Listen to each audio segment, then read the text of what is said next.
Hello दोस्तों, आप लोगों को फिर से इस टाई क्लासेस बिरोल में एक नए वीडियो के साथ फिर से आप लोग को हार्दिक दिल से स्वागत है। चलिए दोस्तों, बताए थे हम पार्ट 1 वीडियो में कि ये जो है व्याकरण का कुछ जो ऑब्जेक्टिव जो बच के हम अगला वीडियो में बता देंगे। तो यहाँ पर जो हम क्वेश्चन लेकर आए हैं ये पार्ट 2 वीडियो है। तो इस वीडियो में आप लोग शुरू से लेकर अंत तक जरूर देखिएगा, समझ गए। इसमें भी आपको उसी तरह से ऑब्जेक्टिव बताएंगे जिस तरह से हम बताए थे पार्ट 1 में। तो यहाँ से भी क्वेश्चन बिहार में अधिकांश उड़ता ही रहता है। तो चलते हैं यहाँ पर सर्वनाम की ओर, ठीक है ना। तो एक्चुअल में अधिकांश क्वेश्चन सर्वनाम से भी उठता है। तो यहाँ पर आप लोग हर एक क्वेश्चन को आप लोग अच्छा से स्टडी करते जाइए, ठीक है ना। कह रहा है, देखिए सर्वनाम का पहला क्वेश्चन कि कौन आता है, कौन सा सर्वनाम है। ध्यान देना, इसका जो राइट आपका आंसर होगा कौन आता है। तो मतलब सर्वनाम होगा क्या, प्रश्नवाचक सर्वनाम, प्रश्न पूछता है, समझ गए ना। अगला कह रहा है तुम्हें क्या चाहिए, सर्वनाम होगा। ध्यान देना, इसका जो राइट आंसर होगा प्रश्नवाचक, तुम्हें क्या चाहिए। प्रश्न कर रहा है तो प्रश्नवाचक कहलाएगा, ठीक है। तो बीम टी लगा दीजिए। अगला कह रहा है कि सर्वनाम के कितने प्रकार के होते हैं, सर्वनाम कितने प्रकार के होते हैं। ध्यान देना, इसका जो राइट आपका आंसर होगा सी, 6 प्रकार के। सर्वनाम जो होगा आपको कुल 6 प्रकार के होते हैं, समझ गए। अगला कह रहा है कि मुझे किस प्रकार का सर्वनाम है, मुझे किस प्रकार का सर्वनाम है। ध्यान देना, इसका जो राइट आपका आंसर होगा ये उत्तम पुरुष। मुझे मतलब बोलने वाले व्यक्ति को प्रथम पुरुष मतलब फर्स्ट पर्सन कहते हैं, तो वही उत्तम पुरुष कहलाएगा, समझ गए। अगला कह रहा है प्रश्नवाचक सर्वनाम नहीं है। तो 4 ऑप्शन दिया गया, कहता है बताओ कौन प्रश्नवाचक सर्वनाम नहीं है। तो इसका जो राइट आपका आंसर होगा किसी ने, किसी ने जो होगा आपको प्रश्नवाचक सर्वनाम नहीं होगा। अगला कह रहा है निश्चयवाचक सर्वनाम कौन है, निश्चयवाचक सर्वनाम कौन सा है। तो इसका राइट आंसर होगा डी, यह हो गया आपको निश्चयवाचक सर्वनाम, समझ गए। अगला कह रहा है पुस्तक को मत ले जाओ। 7 नंबर ऑब्जेक्टिव कह रहा है पुस्तक को मत ले जाओ। तो इसका जो राइट आंसर होगा सी, निश्चयवाचक। कह रहा है ना कि पुस्तक को मत ले जाओ, यह वाक्य किस सर्वनाम का उदाहरण है। तो 4 ऑप्शन आप लोगों के सामने दिया रहेगा। तो इसका जो राइट आपका आंसर होगा सी, निश्चयवाचक। तो निश्चयवाचक आप लोग टिक लगा दीजिएगा, समझ गए। चलिए हो गया। अगला कह रहा है कि 8 नंबर इनमें से अनिश्चयवाचक सर्वनाम कौन सा है। तो 4 ऑप्शन दिया गया है। पहला ऑप्शन दिया गया है कौन, बी कह रहा है जो, सी कह रहा है कोई और डी कह रहा है वह। तो इसका जो राइट आपका आंसर होगा सी, कोई। तो इनमें से अनिश्चयवाचक सर्वनाम कौन है, तो ध्यान देना कोई हो जाएगा, ठीक है। और यहाँ पर 9 नंबर कह रहा है कि पुरुषवाचक सर्वनाम नहीं है, पुरुषवाचक सर्वनाम नहीं है। तो इसका जो राइट आपका आंसर होगा सी, जिनको। तो पुरुषवाचक सर्वनाम क्या हो गया आपको, जिनको नहीं है। तो सी में टिक लगा दीजिएगा, समझ गए। उसी तरह से यहाँ पर दिया गया है 10 नंबर कि निम्नलिखित वाक्यों में से किस वाक्य में सर्वनाम का अशुद्ध प्रयोग हुआ है। 4 ऑप्शन आप लोगों के सामने दिया रहेगा, समझ गए। 4 में जो ऑप्शन हो जाए। तो यहाँ पर इसका उत्तर जो होगा सी, मैं तेरे को एक घड़ी दूंगा, मैं तेरे को एक घड़ी दूंगा, यही आपको इसका राइट आंसर होगा, समझ गए। अगला कह रहा है 11 नंबर कि पता नहीं राम को कैसे शक हो गया, पता नहीं राम को कैसे शक हो गया, यह वाक्य किस सर्वनाम का उदाहरण है। इसका जो राइट आपका आंसर होगा ए, पुरुषवाचक सर्वनाम, पुरुषवाचक सर्वनाम में टिक लगा दीजिएगा, समझ गए। चलिए 11 हो गया। और यहाँ पर दिया गया 12 नंबर कह रहा है संबंधवाचक सर्वनाम बताइए, जिसे संबंध बताए। तो सी हो गया आपको जो, संबंधवाचक सर्वनाम क्या है, जो लगाएगा, जो हो गया। और यहाँ अगला कह रहा है कि निश्चयवाचक सर्वनाम नहीं है। तो इसका जो राइट आपको आंसर होगा 4 में ए, जिन से।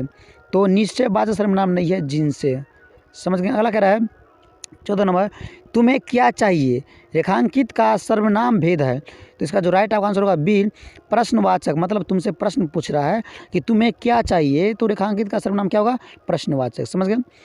और यहाँ पर अगला कह रहा है कि वहाँ जाकर किसी से कुछ मत कहना, यह वाक्य किस सर्वनाम का उदाहरण है। तो इसका जो राइट आपका आंसर होगा बी, अनिश्चयवाचक सर्वनाम। अनिश्चयवाचक मतलब कह रहा है कि कुछ नहीं कहने का, मतलब अनिश्चय का बोध करवा रहा है, समझ गए। और यहाँ पर कह रहा है 16 नंबर कि निजवाचक सर्वनाम का प्रयोग किस वाक्य में हुआ है। तो इसका जो राइट आपका आंसर होगा डी, आप भला तो जग भला, समझ गए। आप भला तो जग भला, यही ऑप्शन होगा 16 का। कह रहे हैं कि निजवाचक सर्वनाम का प्रयोग किस वाक्य में हुआ है। तो इसका जो राइट आपका आंसर क्या होगा, आप भला तो जग भला, समझ गए। और यहाँ पे कह रहे हैं 17 नंबर कि रोटी मत खाओ क्योंकि वह जली है, कौन सर्वनाम होगा। तो इसका जो राइट आपका आंसर होगा सी, निश्चयवाचक। निश्चयवाचक सर्वनाम हो जाएगा, समझ गए। तो सी में आप लोग टिक लगा दीजिएगा। चलिए आप लोग 17 तक आप लोग अच्छा समझ गए होंगे। अब यहाँ चलते हैं 18 नंबर ऑब्जेक्टिव की ओर, जो काफ़ी इंपॉर्टेंट कह रहा है, वह कौन सा है जो परा रो रहा है, किस सर्वनाम का उदाहरण है। तो यहाँ पर 4 ऑप्शन आप लोग के सामने आएगा, समझ गए। तो दिया गया पहला ऑप्शन कि निश्चयवाचक, बी कह रहा है संबंधवाचक, सी कह रहा है प्रश्नवाचक, डी कह रहा है अनिश्चयवाचक। ध्यान देना, इसका जो राइट आंसर होगा बी, संबंधवाचक, समझ गए। तो बी में टिक लगा दीजिएगा। अगला कह रहा है मुझे भी छात्रवृत्ति मिलती थी, सर्वनाम क्या है। क्वेश्चन है मुझे भी छात्रवृत्ति मिलती थी, सर्वनाम क्या है। तो इसका आप लोग आंसर लिखिएगा ए, पुरुषवाचक। पुरुषवाचक इसका आंसर होगा, समझ गए। चलिए अगला चैप्टर भी खत्म हो गया। आप चलते हैं यहाँ पर विशेषण की ओर। यहाँ से भी क्वेश्चन बिहार बोर्ड में अधिकांश उड़ता ही रहता है, इसे भी तैयारी कर लीजिएगा, ठीक है। कह रहा है स्मरण का विशेषण बताइए। स्मरण का विशेषण क्या है। तो इसका आंसर हो जाएगा आपको सी, स्मरणीय। स्मरण का विशेषण क्या होगा आपको, स्मरणीय। अगला कह रहा है प्रसंग का विशेषण बताइए। प्रसंग का विशेषण क्या होगा, सी, प्रासंगिक। प्रासंगिक, प्रासंगिक, सी ऑप्शन होगा, ठीक है ना। कह रहा है प्रसंग का विशेषण बताओ, तो प्रासंगिक, प्रासंगिक, तो सी में टिक लगा दीजिए, ठीक है। और यहाँ पर अगला कह रहा है आलस का विशेषण बताइए। आलस का विशेषण। तो आलस का विशेषण हो गया आपको क्या, सी, आलसी। आलस का विशेषण हो गया आलसी। अगला कह रहा है उच्च शब्द का विशेषण बताइए। उच्च हो गया आपको उच्चतर, एम टी लगेगा। अगला कह रहा है नमक शब्द का विशेषण बताइए, बी होगा नमकीन। नमक शब्द क्या हो गया, नमकीन। अगला कह रहा है विशेषण के मूलतः कितने प्रकार होते हैं। तो ध्यान रखना, इसे 4 प्रकार होते हैं। तो विशेषण के मुख्यतः 4 प्रकार, बी में टिक लगा दीजिएगा, समझ गए। तो आप लोग छो तक अच्छा समझ गए होंगे। अब चलते हैं 7 नंबर जो कह रहा है शिव का विशेषण बताइए। तो हो जाएगा इसका आंसर शैव। शिव का विशेषण हो गया शैव। अगला कह रहा है दिन का विशेषण बताइए। तो दिन का विशेषण क्या हो जाएगा आपको, दैनिक। सी में टिक लगा दीजिएगा, समझ गए। तो दिन का विशेषण क्या हो गया, दैनिक, तो सी में टिक लगेगा। अगला कह रहा है 9 नंबर स्वर्ण का विशेषण बताइए। स्वर्ण का विशेषण बताइए। तो स्वर्ण का विशेषण क्या हो गया आपको, ए, स्वर्णिम। स्वर्ण का विशेषण क्या हो गया, स्वर्णिम, समझ गए। अगला कह रहा है लोक का विशेषण होगा। लोक का विशेषण क्या होगा, तो लौकिक। सी में टिक लगेगा, ठीक है। लोक का विशेषण क्या हो गया, लौकिक। अगला कह रहा है ग्राम का विशेषण बताइए। ग्राम क्या हो गया, ग्रामीण। ग्राम का विशेषण हो गया ग्रामीण। अगला कह रहा है मास का विशेषण बताइए। तो हो जाएगा आपको मासिक। मास का विशेषण हो गया मासिक। अगला कह रहा है 13 नंबर, तो मास का विशेषण समझ गया क्या होता है, मासिक, एम टी लगा दीजिएगा। और यहाँ पर कह रहा है 13 नंबर की साहित्य का विशेषण क्या होगा। तो साहित्य का विशेषण हो गया क्या होगा, साहित्यक। साहित्यक, समझ गए। अगला कह रहा है जाति का विशेषण क्या हो जाएगा। तो ध्यान देना, जातीय। जाति का विशेषण हो गया जातीय। अगला कह रहा है क्रम का विशेषण बताइए। क्रमिक, एम टी लगेगा, क्रमिक। क्रम का विशेषण क्या हो गया आपको, क्रमिक। क्रमिक में टिक लगाना है। अगला कह रहा है कांटा का विशेषण बताइए। कांटा क्या होगा, कंटीला। कांटा का विशेषण हो गया आपको कंटीला। कंटीला में टिक लगा दीजिएगा, समझ गए। चलिए 16 तो समझ गए। अगला चलते हैं यहाँ पर 17 नंबर की ओर, जो कह रहा है अर्थ का विशेषण बताइए। अर्थ का विशेषण क्या हो गया, आर्थिक। तो सी में टिक लगेगा आर्थिक में, समझ गए। अगला कह रहा है अंश का विशेषण क्या होगा। अंश का विशेषण, तो अंश का विशेषण क्या हो गया, आंशिक। डी में टिक लगेगा, ठीक है ना, डी होगा अंश का विशेषण आंशिक। और यहाँ पर कह रहा है 19 नंबर आदर का विशेषण बताइए। आदर का विशेषण, आदर का विशेषण होगा आपको क्या, मतलब आदरणीय। तो ए में टिक लगाइएगा, ठीक है ना। आदर का विशेषण क्या हो गया, आदरणीय। आदरणीय में टिक लगाना, ठीक है। अगला कह रहा है इतिहास का विशेषण बताइए। इतिहास का विशेषण हो गया ऐतिहासिक। बी में टिक लगेगा, ठीक है ना, ऐतिहासिक। अगला कह रहा है ओज का विशेषण क्या होगा। तो ओजस्वी। ओज का हो गया ओजस्वी, समझ गए। अगला कह रहा है अलम्बम का विशेषण क्या होगा। इसका आंसर होगा अलम्बित। अलम्बम का विशेषण क्या होगा, अलम्बित, डी ऑप्शन। अगला कह रहा है समाज का विशेषण क्या होगा। तो ध्यान देना, इसका जो राइट आपका आंसर होगा बी, सामाजिक। समाज का विशेषण क्या होगा, सामाजिक। बी में टिक लगा दीजिएगा, समझ गए। अगला कह रहा है 24 नंबर, जो कह रहा है भारत का विशेषण क्या है। भारत का विशेषण क्या है। तो इसका जो राइट आपका आंसर होगा ए, भारतीय। भारत का विशेषण क्या होगा, भारतीय। अगला कह रहा है 25 नंबर आत्मा का विशेषण क्या होगा, समझ गए। 25 में कह रहा है आत्मा का विशेषण क्या होगा। तो ध्यान देना, आत्मा का जो विशेषण हो गया सी। तो आत्मा का विशेषण बताया गया आपको आत्मिक। सी में टिक लगा दीजिए, समझ गए ना। तो आत्मा का विशेषण क्या होगा आपको, आत्मिक सीमित टिक लगा दीजिएगा। चलिए, और यहाँ पर कह रहा है 26 नंबर कि पुराण शब्द का विशेषण क्या होगा, पुराण शब्द का विशेषण। तो पुराण शब्द का विशेषण हो गया आपको क्या, पौराणिक। पौराणिक मतलब ए में टिक लगेगा, ठीक है ना, पौराणिक में। अगला कह रहा है यह नया माल है, इस वाक्य में नया शब्द क्या है। कह रहा है यह नया माल है, इस वाक्य में नया शब्द क्या है। तो इसका जो राइट आपका आंसर होगा सी, विशेषण। मतलब नया जो है विशेषण का विशेषता, मतलब विशेषता बता रहा है। अगला कह रहा है निम्न में से सार्वनामिक विशेषण क्या है। तो ए मतलब ऐसा आदमी नहीं देखा, ए में टिक लगा दीजिए, ठीक है ना। ये क्या हो गया, सार्वनामिक विशेषण हो गया। और यहाँ पर दिया गया 29 नंबर, प्रेम शब्द का विशेषण है, प्रेम शब्द का विशेषण है। तो ध्यान धरना 29 नंबर, प्रेम शब्द का विशेषण हो गया आपको क्या, प्रेमी। तो प्रेम शब्द का विशेषण क्या हो गया आपको, प्रेमी। तो प्रेमी में टिक लगा दीजिएगा, समझ गए। चलिए, यहाँ तक हो गया विशेषण। और यहाँ पर दिया गया अगला चैप्टर क्रिया। आप जानेंगे क्रिया क्या होता है। यहाँ से भी बिहार बोर्ड में अधिकांश क्वेश्चन उठता ही रहता है, इसको भी तैयारी कर लीजिएगा, ठीक है। कह रहा है क्रिया या धातु के अंत में जो प्रत्यय लगकर क्रिया बनाती है उसे क्या कहते हैं। तो ध्यान धरना है, इसका जो राइट आंसर होगा आपको बी, क्रिदंत क्रिया। क्या बोलते हैं, क्रिदंत क्रिया। तो क्रिदंत में क्रिया में टिक लगा दीजिएगा, ठीक है। चलिए, क्रिया का पहला ऑब्जेक्टिव हो गया। और यहाँ पर दिया गया दूसरा नंबर कि किस क्रिया का अपना अर्थ नहीं होता है। तो ध्यान धरना, कह रहा है बी नंबर, रंजक क्रिया। किस क्रिया का अपना अर्थ नहीं होता है, तो हो गया आपको बी, रंजक क्रिया। अगला कह रहा है धातु के बाद या प्रत्यय जोड़कर कौन सी क्रिया बनती है। तो इसका जो राइट आपको आंसर होगा बी नंबर, द्वितीय प्रेरणार्थक क्रिया। द्वितीय प्रेरणार्थक क्रिया, समझ गए, बी में टिक लगाइएगा। अगला कह रहा है धातु के बाद आ प्रत्यय जोड़कर कौन सी क्रिया बनती है, समझ गए। इसका जो राइट आपका आंसर होगा डी, प्रथम प्रेरणार्थक क्रिया। प्रथम प्रेरणार्थक क्रिया, तो डी में टिक लगा दीजिएगा, समझ गए। तो आप लोग 4 तक समझ ही गए होंगे, ठीक है। अब यहाँ पर चलते हैं अगला 5 नंबर ऑब्जेक्टिव की ओर, जो कह रहा है आयुषी रोते रोते सो गई, वाक्य में कौन सी क्रिया है, समझ गए। तो ध्यान धरना, इसका जो राइट आपका आंसर होगा बी, अस्मापिक क्रिया। अस्मापिक क्रिया में टिक लगेगा, ठीक है। अगला कह रहा है वृत्ति कहते हैं, वृत्ति कहते हैं। इसका जो राइट आपका आंसर होगा ए, मतलब भाव सूचक क्रिया को, भाव सूचक क्रिया को क्या बोलते हैं, वृत्ति बोलते हैं। अगला कह रहा है क्रिदंत क्रिया को कितने भेद होते हैं, क्रिदंत क्रिया को कितने भेद होते हैं। तो इसका जो राइट आंसर होगा 4 भेद। अगला कह रहा है मूल धातु में कर प्रत्यय लगाकर जो क्रिया बनती है उसे क्या कहते हैं। तो इसका जो राइट आपका आंसर होगा सी, पूर्वकालिक क्रिया। पूर्वकालिक, तो सी में टिक लगा दीजिए, ठीक है। और यहाँ पर कह रहा है 9 नंबर ऑब्जेक्टिव कि भाव सूचक क्रिया के कितने भेद होते हैं। तो भाव सूचक क्रिया के हो गया कुल मिलाकर 5 भेद, 5 में टिक लगाइएगा, ठीक है। अगला कह रहा है किताब रखकर चले जाओ, वाक्य में कौन सी क्रिया है। तो इसका जो राइट आपका आंसर होगा डी नंबर, संभावना, संभाव सूचक क्रिया, संभाव सूचक क्रिया, ठीक है।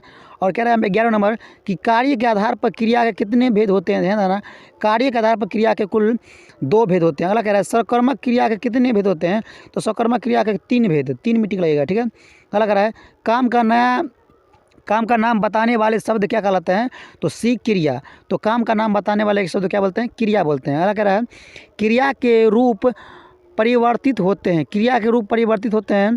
डी, ये सभी लिंग के अनुसार, वचन के अनुसार, पुरुष के अनुसार, इसलिए इनमें से टिक लगाना, ठीक है। अगला कह रहा है चिड़िया आकाश में उड़ रही हैं, इस वाक्य में उड़ रही क्रिया के क्या क्या लगेगा आपको, अकर्मक क्रिया। क्या लगेगा, अकर्मक में। अगला कह रहा है क्रिया मूल किसे कहते हैं। तो इसका जो राइट आपका आंसर होगा बी, धातु को।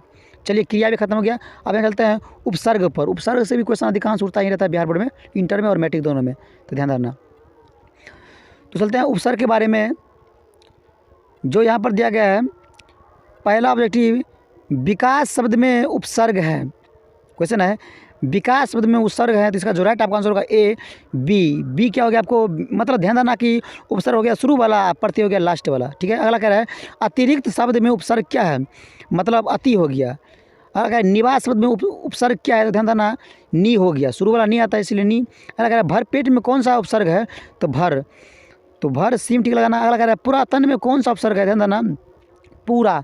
तो डी ऑप्शन में है पूरा, तो शुरू वाला वर्ड पूरा हो गया इसलिए उपसर्ग हो गया। अगला कह रहा है अनुसरण में कौन सा उपसर्ग है। तो ध्यान देना, अनु। शुरू वाला शब्द क्या हो गया, अनु। तो अनु हो गया आपका उपसर्ग। चलिए, हो गया 7 तक, सॉरी 6 तक। अब चलते हैं यहाँ पर 7 नंबर ऑब्जेक्टिव की ओर।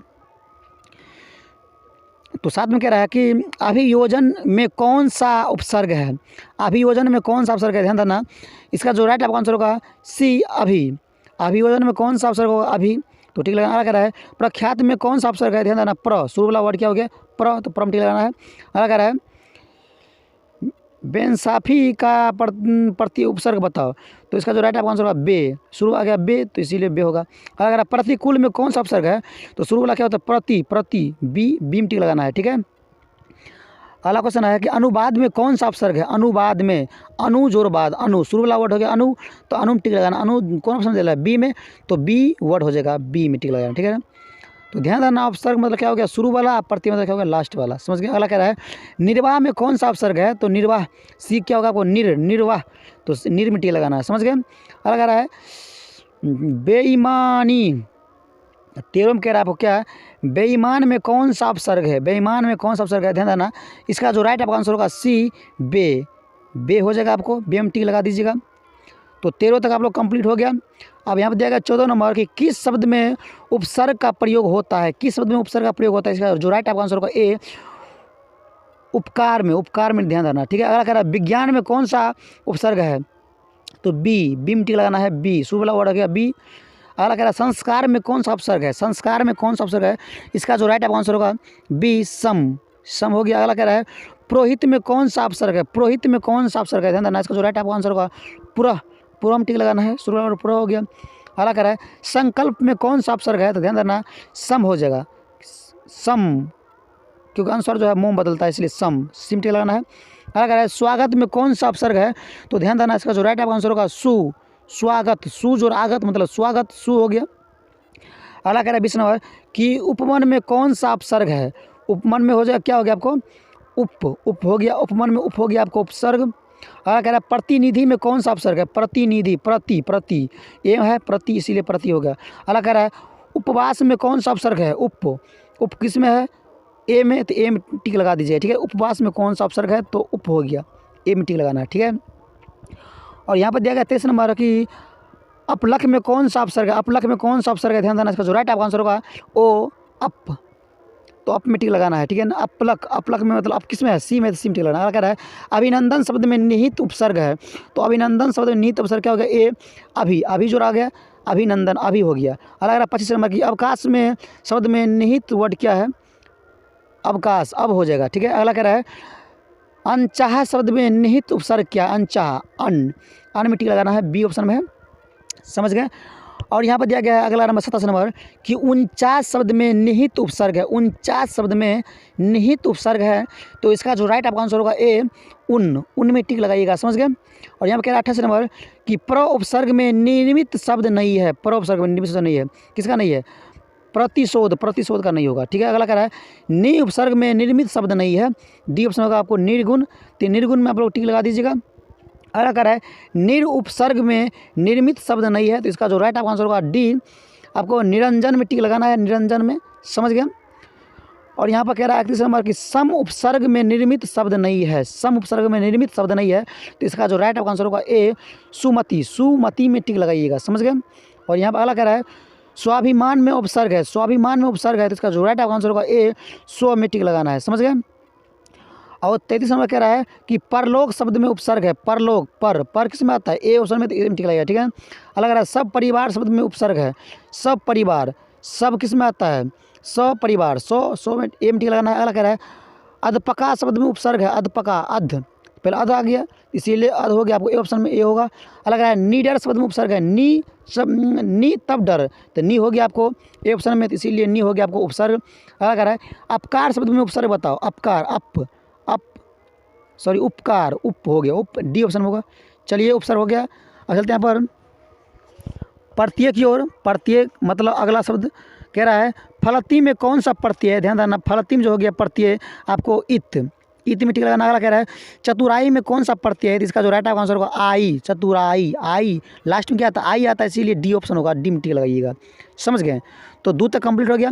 अब यहाँ चलते हैं 3 नंबर जो कह रहा है कि दर्शनीय शब्द में प्रत्यय है, दर्शनीय शब्द में प्रत्यय है, दर्शनीय, नीय किस में आता है आपको, अन्य, ये दर्शनीय, ये मतलब बीम टिक लगाना। अगला कह रहा है विभागीय शब्द में प्रत्यय है क्या, ए ऑप्शन ये में लगाना टिक। अगला कह रहा है चचेरा में कौन सा प्रत्यय है, ध्यान देना, एरा, सिम टिक लगाना है। अगला टिकाऊ में कौन सा प्रत्यय है, ध्यान देना, इसका जो राइट आंसर होगा टिकाऊ, आऊ, आऊ में टिक लगाना है ए ऑप्शन में। चलिए 6 हो गया। अब यहाँ चलते हैं 7 नंबर ऑब्जेक्टिव की ओर, जो कह रहा है बुराई में कौन सा प्रत्यय है, बुराई में कौन सा प्रत्यय है। तो बुराई आई आई आई आ रहा है लास्ट में, इसलिए आई होगा। समझिए अगला कह रहा है पढ़ाई में कौन सा प्रत्यय है, पढ़ाई में कौन सा प्रत्यय है, इसका जो राइट आंसर होगा आई, पढ़ाई आई आ रहा है आई। अगला कह रहा है पौराणिक में कौन सा प्रत्यय है, पौराणिक, पौराणिक निक निक किस में आता है, इक, पौराणिक इक बी में आता है, बी लगाना। अगला कह रहा है आंशिक में कौन सा प्रत्यय है, आंशिक में कौन सा प्रत्यय है, तो बी होगा एक, आंशिक में कौन सा प्रत्यय है एक। 11 में कह रहा है कि लेखक शब्द के अंत में कौन सा प्रत्यय लगा हुआ है, लेखक शब्द के अंत में अख, लेखक अक आता है, तो इसीलिए डी ऑप्शन होगा। अगला कह रहा है मिलावट में कौन सा प्रत्यय, ध्यान देना, मिलावट आवट, तो बी ऑप्शन हो गया आवट में। अगला कह रहा है हिंदी में कृत प्रत्ययों की संख्या कितनी है, ध्यान देना 28 है, तो ए में टिक लगाइएगा, ठीक है। तो हिंदी में कुल कितना हो गया 28। अगला कह रहा है शिक्षक में कौन सा प्रत्यय है, शिक्षक, तो अक, शिक्षक अक, लास्ट में कहता है अक आता है, इसीलिए सी में टिक लगाइएगा अक में। तो 14 क्या हो जाएगा आपको सी ऑप्शन अक, समझ गए।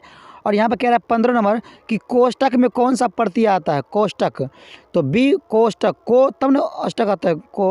अगर उड़ान में कौन सा प्रत्यय आता है, उड़ान ऊ, पहले तो ऊ उड़ान आन आ गया, लास्ट में आन आ गया, इसीलिए बी ऑप्शन। अगला कह रहा है घुमक्कर, घुमक्कर में कौन सा प्रत्यय है, घुमक्कर अक्कर, लास्ट में कहता है अक्कर आता है, इसीलिए एम टी लगाना अक्कर में। अगला कह रहा है खिलौना में कौन सा प्रत्यय है, खिलौना में औना, औना खिलौना औना आ रहा है, सीम टिक लगाइएगा। अगला कह रहा है घबराहट में कौन सा प्रत्यय, घबराहट, लास्ट में कहता है आहट, आहट आ रहा है, ए ऑप्शन होगा। अगला कह रहा है किस शब्द में आवा प्रत्यय नहीं है, सी होगा लावा, लावा नहीं होगा। अगला कह रहा है कनिष्ठ में कौन सा प्रत्यय है, कनिष्ठ इष्ट, इसीलिए इष्ट होगा बी ऑप्शन, बी में टिक लगा दीजिएगा, समझ गए। चलिए समझ गए किस तक। अब यहाँ पे जाएगा 22 नंबर कृदंत प्रत्यय किस शब्द में के साथ जुड़ते हैं, कृदंत शब्द किस शब्द के साथ जुड़ते हैं, ध्यान देना, इसका जो राइट आंसर होगा डी, क्रिया के साथ जुड़ते हैं, समझे। कृदंत शब्द जो है आपको क्रिया के संग जुड़ते हैं। अगला कह रहा है धुंधला में कौन सा प्रत्यय, धुंधला, ला, लास्ट में क्या है पहले धुंध तम ला, तो इसीलिए लाम टी लगाना। अगला कह रहा है विज्ञान में कौन सा प्रत्यय है, तो आन, विज्ञान, आन में लास्ट में क्या आती है आ रहा है आन, इसीलिए सी ऑप्शन होगा। अगला कह रहा है प्रकाशित में कौन सा प्रत्यय है, तो इसका जो राइट आंसर होगा इत मिट्टी लगाना। अगला कह रहा है 26 नंबर कि बरप्पन में कौन सा प्रत्यय है, बरप्पन में कौन सा प्रत्यय है, बरप्पन, तो पन हो जाएगा। 27 नंबर कह रहा है कि अनादित शब्द में कौन सा प्रत्यय है, अनादित में, तो बी ऑप्शन होगा इत। अगला कह रहा है पकौना, पकौना शब्द में कौन सा प्रत्यय है, औना, औना किस में आ रहा है डी में, तो डी में टिक लगाइएगा, समझ गए। अगला कह रहा है वैज्ञानिक शब्द में कौन सा प्रत्यय है, वैज्ञानिक, निक, निक किस में आ रहा है आपको डी ऑप्शन में, वैज्ञानिक इक आ रहा है ए ऑप्शन में। अगला कह रहा है सजावट में कौन सा प्रत्यय है, सजावट, आवट, आवट, लास्ट में क्या था आवट, संधि विच्छेद कर लीजिएगा, आवट में टिक लगाना है। अगला कह रहा है भुक्खर, भुक्खर में भुक्कर, लास्ट में क्या था अक्कर आता है, तो अक्कर में टिक लगाना है। अगला कह रहा है चिल्लाहट शब्द में कौन सा प्रत्यय आता है, चिल्लाहट शब्द में कौन सा प्रत्यय, ध्यान देना आहट, लास्ट में क्या रहा है आहट, आहट मिट्टी लगाना। अगला कह रहा है चलती शब्द में कौन सा प्रत्यय, चलती, चलती शब्द में लास्ट में क्या चल तब ती आ रहा है, तो तीन टिक लगाना है। अगला कह रहा है रक्षक शब्द में प्रत्यय है, रक्षक शब्द में प्रत्यय है, तो सी होगा रक्षक, लास्ट में क्या रहा है आपको अक आ रहा है, तो अक में टिक लगाइएगा। और यहाँ पर अगला कह रहा है नकलची, नकलची शब्द में प्रत्यय है ची, नकल तब न ची आता है, तो ची में टिक लगाना है। अगला कह रहा है महिमा शब्द में प्रत्यय है, महिमा, महिमा ईमा, लास्ट में क्या था ईमा आ रहा है, तो ईमा में टिक लगाइएगा, सी ऑप्शन में है, समझ गए। अगला कह रहा है अंकुरित शब्द में प्रत्यय है, अंकुरित, इत किस में ऑप्शन में आता है, सी में आता है, इसीलिए इत में टिक लगाइएगा, अंकुरित, पहले संधि विच्छेद कर लीजिएगा, ठीक है, अच्छा रहेगा। अगला कह रहा है हास्यास्पद शब्द में प्रत्यय है, तो इसका जो राइट आंसर होगा डी, आस्पद, आस्पद में टिक लगाना है, समझ गए। और यहाँ पर कह रहा है 39 नंबर कि पढ़ने वाला शब्द में प्रत्यय है, पढ़ने वाला शब्द प्रत्यय क्या आपको सी हो गया बाला, बाला में टिक लगा दीजिए। अगला कह रहा है कौरव शब्द में प्रत्यय है, कौरव, लास्ट में क्या रहा है आपको ओ आ रहा है कौरव, इसीलिए प्रत्यय ओ हो जाएगा। इसी तरह से मेरे दोस्तों आप लोग इसी तरह से और व्याकरण का आप लोग ऑब्जेक्टिव चाहिए, समझ गए, तो आप लोग इस चैनल पर बने रहिएगा, समझ गए। और अगला वीडियो में आप लोग को बहुत जल्द ही व्याकरण का संपूर्ण ऑब्जेक्टिव जरूर लेकर आएंगे, इसलिए इस चैनल पर जो विद्यार्थी नए होंगे तो इस चैनल को आप लोग जरूर सब्सक्राइब कर लीजिएगा, ताकि इसी तरह से आप लोग को व्याकरण का संपूर्ण नए नए ऑब्जेक्टिव मिलता रहे, समझ गए। आप लोग अच्छा से तैयारी करो, जहाँ पर भी थोड़ा भी सस्पिशन हो आप लोग कमेंट जरूर करिएगा, समझ गए, गलती होगा उसको मैं सुधार जरूर करूँगा, समझ गए। उसी तरह संधि हुआ, समास हुआ, लिंग हुआ, अनेक शब्द के एक शब्द हुआ, मुहावरा हुआ, समझ गए। सबका ऑब्जेक्टिव हम आप लोग को सामने प्रस्तुत कर देते हैं ताकि आप लोग से बिहार बोर्ड में एक भी जो क्वेश्चन आप लोग को छोड़ कर नहीं आएगा। मैं आप लोग को विश्वास दिलवाता हूँ, समझ गए। आप लोग इस चैनल पर बने रहिएगा, समझ गए। इसीलिए तो आप लोग को टाइम बहुत जल्द ही बच गया। आप लोग अच्छा से तैयारी करो, समझ के भगवान से मनाऊंगा कि आप लोगों को रिजल्ट शानदार आए, अच्छा नंबर से पास करें।